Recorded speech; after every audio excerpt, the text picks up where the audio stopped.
শকিন কারাগারে বসে সাবেক প্রধানমন্ত্রীর উপদেষ্টার ভয়াবহ চক্রান্ত, সালমান এফ রহমানের বিস্ফোরক বার্তা।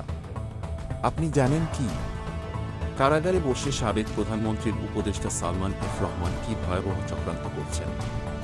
তিনি কি বার্তা দিয়েছেন জানলে চমকে উঠবেন। সালমান এফ রহমান যখন আদালতে হাজির হন, তখন তার আইনজীবীরা তাকে প্রশ্ন করেন, শ্রমিকদের কি খবর? তিনি চরম উত্তেজনায় বলেন, সরকার আমার 4,000 শ্রমিকের চাকরি নিয়ে ফেলেছে।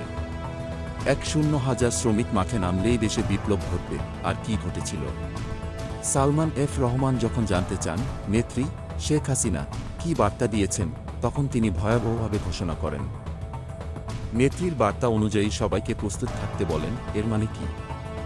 দেশ কি আসলেই বিপর্যয়ের দিকে যাচ্ছে?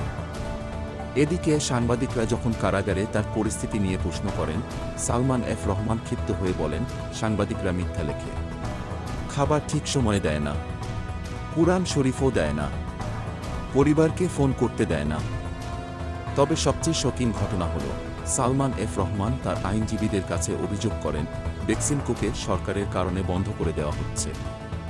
আমার কোম্পানি বন্ধ করলে আমি করব, সরকার কেন করবে? এই সব ঘটনা ঘিরে রহস্যের আঁচড়। পুলিশ সালমান এফ রহমানকে 3 দিনের রিমান্ডে নিয়ে জিজ্ঞাসাবাদ করতে চায়। তাহলে কি তার এই ভয়াবহ চক্রান্তের কুৎসিত পরিকল্পনা সফল হবে?